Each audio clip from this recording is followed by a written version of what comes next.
Assalamu alaikum. Nazarınızda Desin TV YouTube kanalı. Sizler men blogger Bakıt Sulayman. Dostlar, bugün biz Bazarborgon'un ataklı Arslan Bob ayılına varmakçıyız. Arslan Bob'da şu jayqı gündörü sezon baştalat. Hazır biz Arslan Bob'un avtobuslarını surayız. Kança so'm ekendigin. Buna biz hazır Bazarborgon şahrının Borvorduk avtovokzalında turabız dostlar. Hazır mına şu yerden Arslan Bob'un avtobusunu surayız. Anan biz özümüz taksi menен ketebиz aldından tartıp. Mına bul Arslan Bob avtobusu deyt.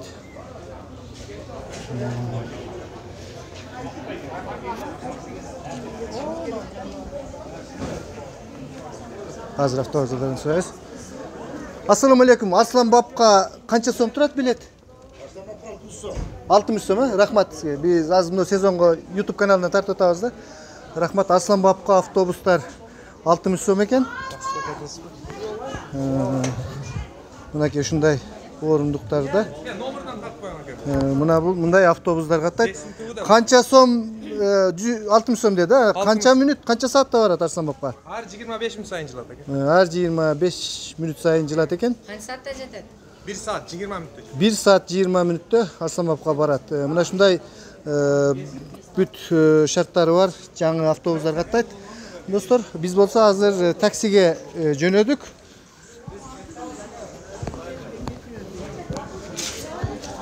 Mına biz hazır Bazarborgon şahrının avtovokzalında turabız.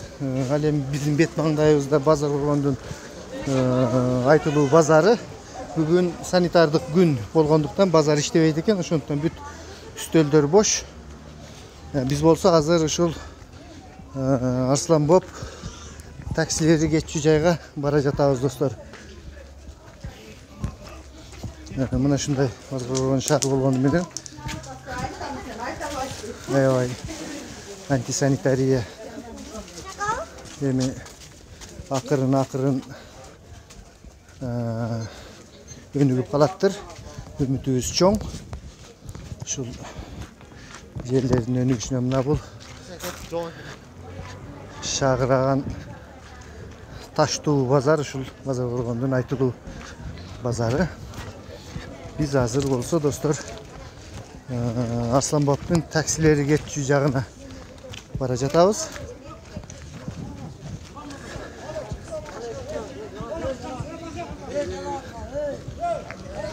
Mına mындай taksiler turат. Bişkekке geçici taksiler sol jakta. Hazır Arslan Bob transport aябай көп. Бүгүн дагы ушул дүйшөмбү болгондуктан, санитардык күн болгондуктан бир аз transportun az болгондогу ушул. Bundan da aябай көбөйүп кетет. Dostlar, biz Bazarborgon şahrındayız. Arslan Bob айтылуу Arslan Bob'ga bara жатабыз. Assalamu alaikum. Taksiler qancha so'mdan ekan Arslan Bob'ga? 100 so'mdan qaniyatuda hozir 120 qilib qo'ydik. Sezonga 120. Har qanday uchurda mashina dayar da şöyle gelseniz. Sizin atınız kim? İnşallah tabii. Men atım Boluş. Ha, Boluş degen baykiye gelsengizler dayar eken. Hazır ben aldık oturup olayım ne Boluş eke? Aldık oturayım ben. 120 so'm menen ketetkemiz. Mına avtobusdu görüp geldik dostlar. Avtobuslar bolsa 60 dedi. Alemi taksiler 120 eken. No, sumkani archaqa qo'yib ishlasa bo'larkan. Nasıl cavab.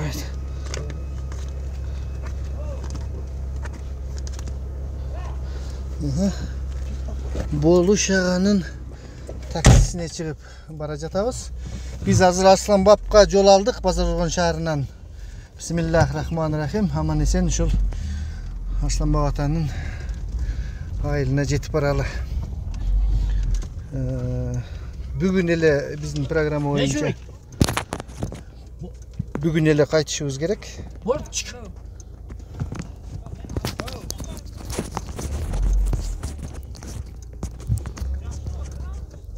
Ötü.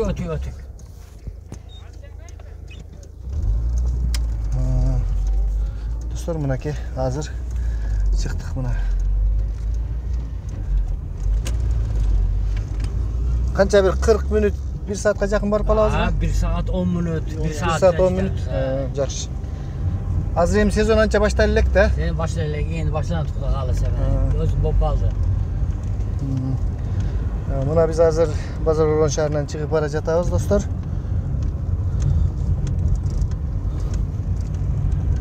Кантип кийим арзанбапка баргысы келсе, мына ушундай автобустар бар экен. Автобустар болбосо таксилер деле кымбат эмес, 100 сом, 120 сом. Кааласаңыздар сразу 400 сом, 500 сом берип туруп сүйлөшүп bir adam болуп деле кете берсе болот. Кааласаңар, адамдар деле тез эле мына мен азыр жана силердин алдыңарда келип таксилер кетеби деп айтып сурадым эле. Мен келгиче уже таксилер толуп даяр болуп калышыптыр адамдар. Биз Арсланбапка жол алдык, достор. Айтылуу Арсланбап жаңактын мекени болгон Арсланбапка бара жатабыз. Болуш экен, сиз өзү Арсланбаптын өзүнөн болосуз? Ооба, өзүнөн болот экенсиз. Мына биз азыр отурган таксист болушага бул Арсланбаптын өзүнөн болот экен. Бизге түшүндүрүп айтып берет Арсланбапка баратканда жолдордо. Мен өзүм Үч булактан болом.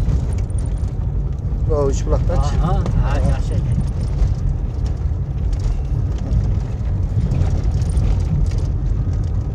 Урматтуу достор, биз азыр Кара Үңкүр дарыясынын боюнда бара жатабыз. Бул Кара Үңкүр дарыясын илгери Тентек сай деп коюшкан. Мына ушул азыр биз бараткан жол деле убагында жок болгон. Мына ушул жолдун оң жагындагы новостройка айылдар да жок болгон. Тентек сай ушул 1 километрге жакын жердин сай болуп бир туруп ары жагына, бир туруп бери жагына өтүп турган сай болгон да.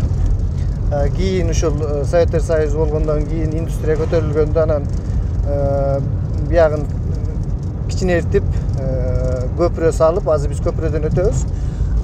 Анан биягын ушундай адамдар жашай турган кварталдарга айланткан. Бул үйлөр кийинки эле канча бир 80-жылдардан кийин түштү окшойт, бул үйлөр. Үйлөрбү? Жакында эле түштү. Жакында эле. Кийинки эле кездери түшүлгөн да, ага чейин бул жер сай болуп эле турган. Бул жерлерде ар түрдүү легендалар көп. Мисалы үчүн дагы бир силерге легенданы айтып берсем, мен тайнеммен уккан. Ошол тайнемдер Меке топурак азыркы 1-май деген жерде, азыр биз ал 1-майдан да өтөбүз. Басмачылардын кезинде ошол жерде турганда Молдали Корбашы деген биздин айылдан чыккан корбашы болгон. Анан ошол корбашылар ошолордун үйүндө отурушканда, эми туугандары болгондо. Анан бир орус жаш бала келиптир. Gelip men kural bekitip koyğum sayga, Tentек сайдын bir жерине, alasыңар ошону деп айтыптыр. Анан макул дешип басмачылар 5-6 киши ээрчип кете бериптир, баланы ээрчип кете бериптир. Ал жаш бала экен, 13-14 жашар. Мен ал жөнүндө бир чыгарма жазайын деп дагы бирок жаза албай койдум. Эми жазыш колдон келбейт экен, бирок силерге айтып берейин. Анан жетейин деп калдык деп кете бериптир, такыр жетпей караса баягы райондагы 4-чү деп койчу экен отряддар ошолордун штабына жакындап калыптыр да. Анан бул бизди буктурмага алып бараткан экен, бизди өлтүрткөнү деп, колго түшүргөнү деп анан байкап калышып, басмачылар тиги баланы кайра алып келип, анан ошол чоң тайнемдердин үйүндө анан асып коюптур. Эми ушундай жестокий заман болгон да, анан сен биз алда өлтүргөн алып кетип атасың деп байкуш баланы өлтүрүп коюшат да, асып басмачылар. Басмачылар ушундай мыкач болушат. Анан тиги үйдүн ээлери тайнемдер эмне кылыш керек? Коркушат. Анан басмачылар зордуктап эле келип үйлөрүнө келишип, тамактарын алып кетип, буудайларды ушинтип коркутуп эле кааласа кирип сүйлөшүп ошентип отура бергенде, баягы бир тааныган тааныштары, туугандары. Анан ошентип анан булар коркуп биздин үйгө асып койду дешип, анан кийин Акман деген бияктагы азыркы Текебаевдардын айылына ошака туугандары бар экен. Көп жылга чейин ошака көчүп качышып, бизди 4-чүлөр камайт эми Совет өкмөтү деп анан ошентип качып кетишкен экен да. Ошондой бир эрдик көрсөткөн бала жөнүндө окуя ушул сайды көргөндө мен эсиме түшөт, достор. Ошондой басмачылык замандарда ошондой окуялар болгон бул жерде. Актайлак атанын чайканасы деп коет, жолдун ар жагында мен мурда дагы тартканмын. Ошол чайканада дагы отуруп анан кичине ким жакшы кийинип отурган, жакшы ат менен келген адамдарды көрсө эле сен басмачысың деп туруп атып ташташкан. Менин ошол атамдардын туугандары бир Молдош деген аксакалдын атасын дагы ошол жерде келгенде сен басмачысың деп жана же орусча сөздү билбейт айтып жооп бере албай эле аны ошол жерде дуалга коюп туруп стенкага коюп туруп эле ата берген экен. Ушундай замандар көп болгон. Менин чоң аталарым кантип аткандарын мен өткөн каңгемелеримде айтып бергем. Азыр мен жолдо Сасык деген жер бар. Ошол жерде атамдын таяталарын бир туугандары менен кошо атышкан. 3 бир тууганды кошуп. Ошол жерди да көрсөтүп өтүп кетемин достор. Азыр биз болсо Суу башы деген жакка келдик. Могу Суу башы. Азыр мына бул Арпачы Советский деп коет. Мурда өзүнчө айыл өкмөт эле, азыр Базар Оргон шаары болуп, ушул Ош Бишкек трассасына биз чыктык азыр. Ушул Советский дагы Базар Оргон шаарына карап калган. Базар Оргон шаарына карайт азыр бул жер. Азыр шаардын аймагы кайсы жерден бүткөнгө чейин мен көрсөтүп өтүп кетем. Достор, мен 9-класста 9-класстын жарымын ушул Советскийден мектеп интернаттан окуганмын. Биздин мектеп 8 жылдык эле болуп анан ушул жака келип окуганбыз. Класс жетекчим Матан деген агай болгон, тарыктан берген тарбиячым Кылычев Сираждин агай Аяшатам. Ошолордун тарбиясын алып ушул Советскийде окуганбыз.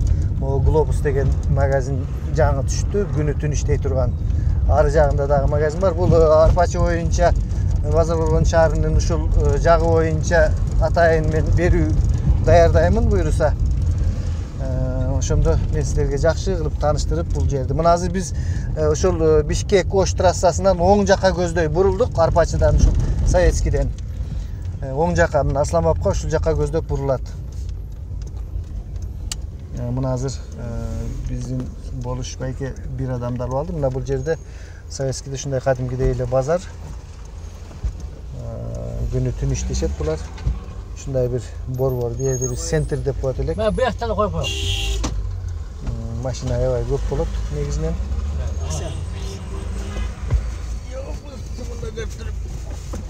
Болдуму?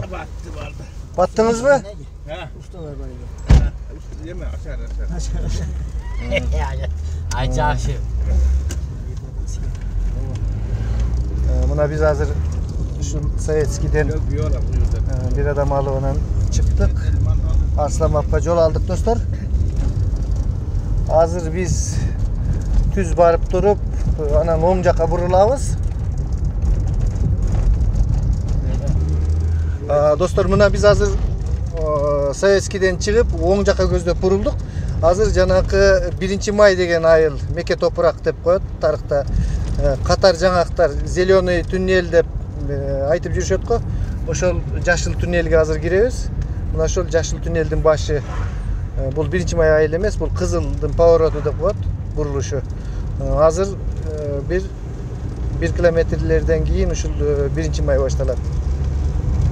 Негизинен менин айылым Үч Булак, ошол жактан колхоздоштуруу башталганда ушул төмөнкү айыл 1-майга көчүрүлгөндө биздин туугандардын көпчүлүгү ушул 1-май айылында. Бул айылда да мен окуганмын, ушу 9-класстын жарымын ушул жерден бүткөн. Мына азыр биз ошол айтылуу жашыл туннелге кирип бара жатабыз. Камил Абдулакимов атындагы көчө. Бул Камил агабыз партиялык жана коомдук ишмер болгон. Биздин ушул Октябрдын 60 жылдык атындагы колхоздун башкармасын башкарган, ушул башкармасы болуп иштеген. Мына биз азыр жашыл туннелде бара жатабыз достор. Ошол агабыздын атынан коюлган ушул чоң борбордук көчөнү ошол кишинин атына койду. Бул жерлерде эле чекке берилип азыр үйлөр болуп кетти. Оң жак, сол жак мурда мындай эмес эле. Азыр болсо ушундай үйлөр курулду, оң жагына, сол жагына.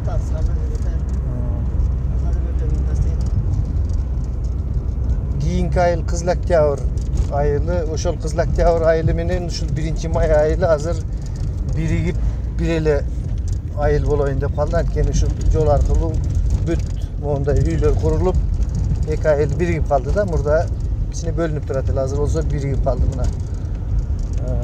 Ар кандай соода борборлорун салып жатышат, жолдун бойлоруна магазиндер.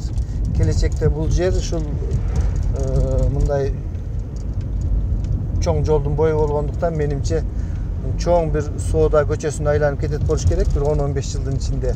Анткени чоң жол өзү чоң бир базар болуп эсептелет. Аны адамдар жакшы түшүнүшөт, ошондуктан бүт баары эле ушул жолдун боюна магазиндерди ачууга аракеттенип жатышат. Мына азыр эле биз 3-4 магазинден өтүп кеттик. Мына бул ушул 1-май айылында ушул азыр биз келебиз. Торту үйүндө жасап саткан Акыл деген менин бир досум бар. Азыр ошонун эмесинен өтүп кетебиз. Реклама кылып коеюн досту. Күчтүү кондитер, үй бүлөсү менен варенье, ушундай тортторду аябай жакшы жасашат. Үйүндө мороженое түндө саат 1-лерге чейин, 2-лерге чейин мына ушул жерде. Мына бул Мекке Топурак деген дагы менин бир агаларым ачышыптыр. Муну мен көрө элекмин. Үйлөрдөн бери реклама кылышып. Аябай жакшы токтошуп, былтыр келгенимде мен дагы токтоп ушул жерден бал муздак жеп кеткенбиз. Мына биз азыр ушул жашыл туннелдерден чыгайын деп калдык. Ушул 1-май айылы бүтүп, Кызыл Октябрь башталат. Азыр ошол эки айылдын ортосуна тең катар үйлөр түшүп, биригип калганда жол аябай начар, даңкылдап, бирок ошентсе дагы яма андай мындай жок. Ушунусуна дагы Кудайга шүгүр. Асланбактын жолу негизинен эле анча каралбай да жатышат да. Кышында айрыкча жолду тазалашпай, машиналар каттабай калган күндөр болот. Албетте райондун жетекчилиги бул нерселерди эске алыш керек. Эгерде биз ушундай өзүбүздүн Арсланбак, Кызыл Үңкүр сыяктуу жерлерибизди жакшылап, жолдорун эң биринчи инфраструктура жолун оңдоп койсок, туристтер келмек. Туристтер көптөгөн акчаларды таштап кетишет. Жол начар болгондуктан жөн бир элементардуу туалеттер жакшы курулган эмес. Жолдун боюнда жок, мисалы үчүн. Барганда деле азыр көрөсүздөр. Баягы Союздун кезиндегидей камсыздоо жок болуп. Мына биз азыр Кызыл Октябрга келип калдык достор. Кызыл Октябрь айылы деле ушул 1-май айылындай чоң айыл. Бир орто мектеби бар. Бул жерден деле белгилүү адамдардан ушул генералдык прокуратурада орун басар болуп иштеген, биринчи орун басар болгон Кубанычбек Бакыев деген агабыз чыккан. Азыр акын киши Бишкекте турат болуш керек. Ушунда бул канал суусу аябай шарагат, көп адамдар агып кетеген, ушундай нерселер да болгон. Мына биз азыр Кызыл Октябрь айылында баратабыз достор. Ушул Арсланбакка баратканда биринчи эле ошол Советскийден оң жака бурулабыз. Анан Кызылдын поворотунан дагы оң жака көздөп кетебиз. Анан жашыл туннел 1-май айылы, андан кийинки айыл эле ушул Кызыл Октябрь айылы болуп эсептелет. Ушул Октябрь революциясынан кийин аты коюлуп калды болуш керек Кызыл Октябрь деп. Азыр деле 1-май, Кызыл Октябрь деп аттары өчпөй келе жатат. Анткени 1-май деген колхоз болгон экен. Кызыл Октябрь дагы ошондой, менин оюмча бир Кызыл Октябрь колхозу деген болсо керек да, ошон үчүн анан Кызыл Октябрь болуп калса керек. Ошол Кызыл Октябрьда баратабыз. Азыр дагы оң жака көздөп, анан ошол бойдон түз биз Арсланбакка кетебиз. Достор, мен баардыгын сиздер менен тааныштырып өтүп кетем. Мына бул үй ушул Бакыев прокурордун атасынын үйү. Мурдакы прокурор, зам прокурор. Достор, мына азыр биз оң жака бурулабыз. Ушул оң жака бурулбай сол жака чыгып кеткен кичинекей жол менин айылым Үч Булакка барат.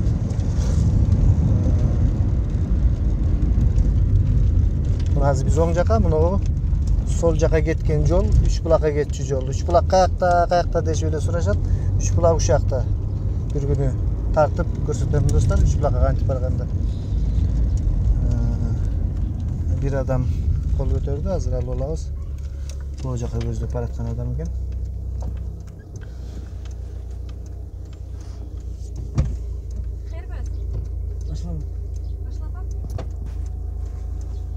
Арсланбакка Жоқ, көп. Магазин Сүйраймен шыққан емес, Шарбақта. Dostlar biz hazır Kızıl Oktябрь ayında bara жатабыз. Hazır Kızıl Oktябрь ayı dagы бул жак аябай чозулуп жаңы чектер болуп көбөйүп кетишкен.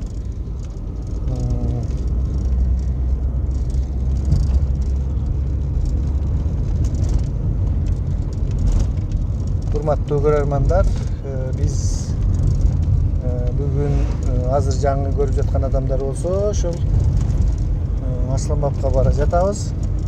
Кечээ күнү мен 3 булакты тартып киргиздим. Албетте ар кандай суроолор болуптур. Анан эмне себептен бир эле жерди тартып кете бердиң, тигиндей мындай. Анткени дрон жок. Дрон болгондо биз үстүнөн тартат элек. Бүгүн мен аракеттенем, Асланбапка барганда буйруса мындай кененирээк, бийигирээк жерди тартып көрсөткөнгө. Анан ушул сиздер кандай болуп, сапаты кандай болуп жатат айтсаңыздар, ошого жараша ишти кылабыз, достор. Мына бул кокту сасыктын колоту деп аталган. Ушул менин таяталарымдын аталары ушул жакта. Атамдын таяталары дагы, өзүмдүн таяталарым дагы ушул жакта жашап ушул жерде болгон. Менин атамдын таятасы Чекирбай деген бай. Негизинен ушул коктуну өрдөгөн.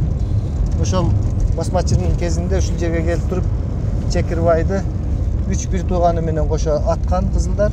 Атканда менин таятам жарадар болуп андыздарды аралап качып кеткен экен. Берки 2 тууган аты өлтүргөн.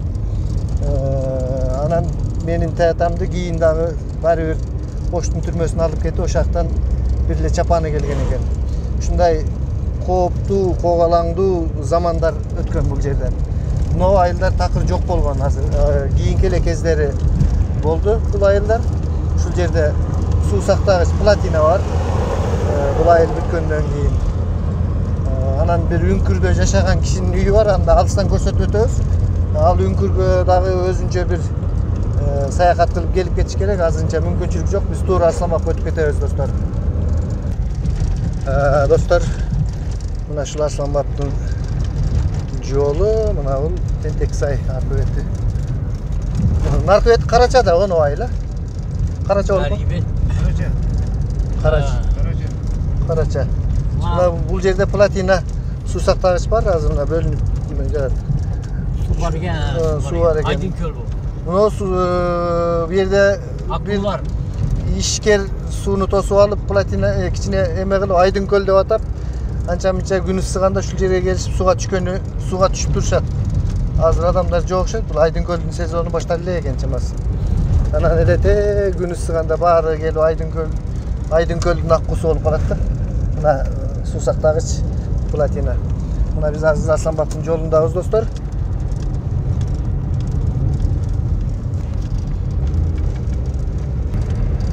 Достор, мына биз дагы деле ушул Асланбаптын жолунда бара жатабыз. Мына бул жолдун оң жагында мурда ушул жерде кой кыркын пункттары бар эле. Советтер Союзунун кезинде. Азыр ошолордон калган сарайлар. Элдер ушинтип бул жерде аябай суу маселеси кыйын. Бирок ошентсе дагы кудуктарды кылып, жана мал салым багыш үчүн негизинен адамдар жашап жатышат экен. Мына көрүп турасыздар. Бул жерде эле ушу негизи мал чарбачылыгы, койлорду мал кылышып. Токой да жок биякта. Биягында болсо суу. Негизинен мал чарбачылыгы, ушу Асланбаптын жолунда магазиндерди ачып алгандар бар экен.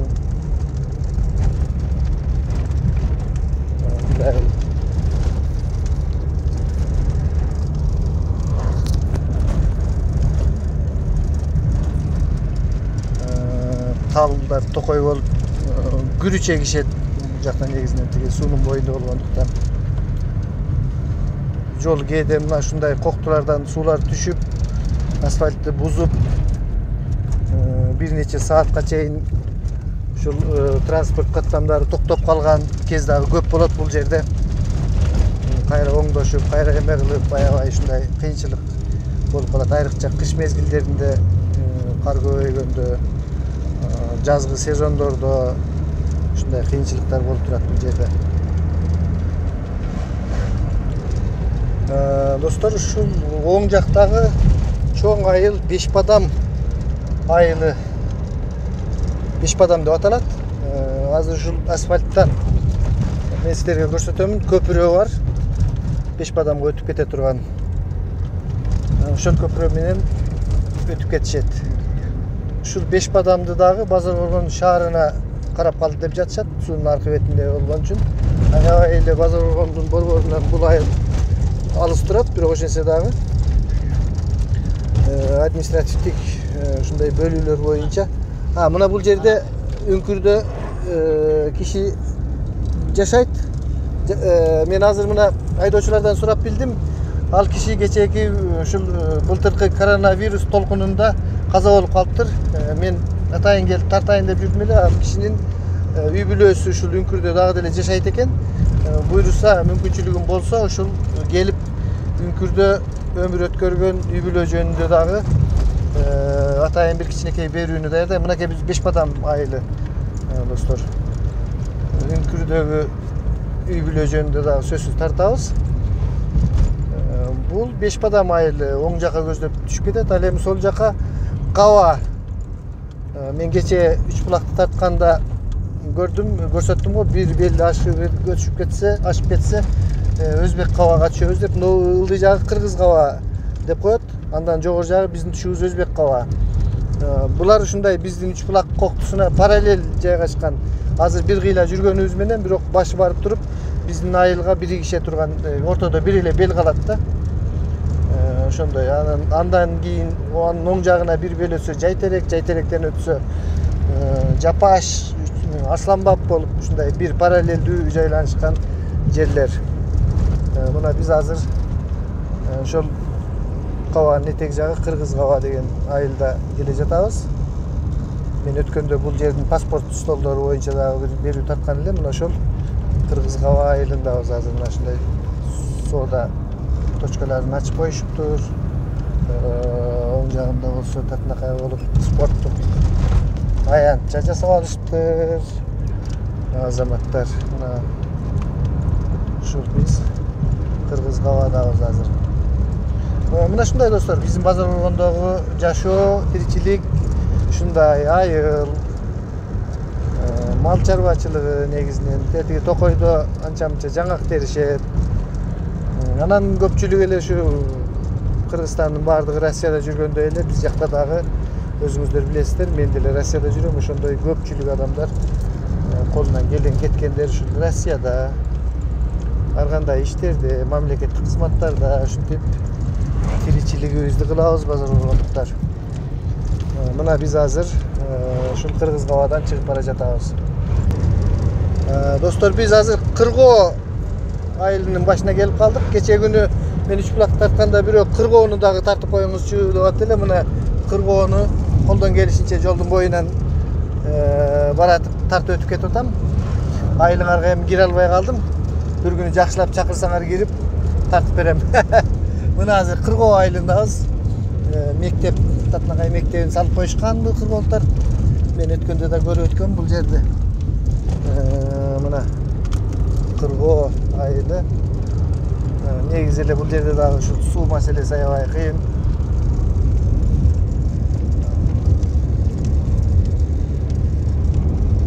Элдер тыгыз жайланышкан. Жоқтугуна карабай. Сууну булар кудук менен алып келип алышабы кандай кылышат да? Же жогортон келип алышабы?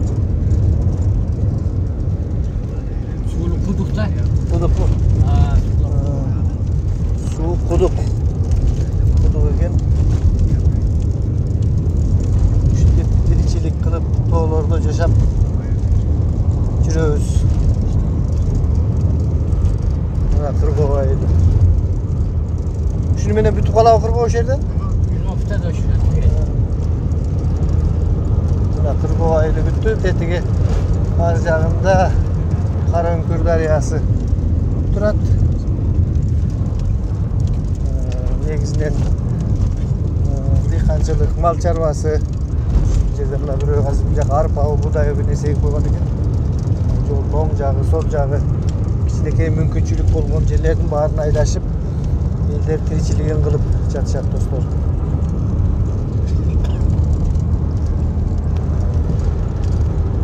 Biz Arslanbak'a jol aludabız.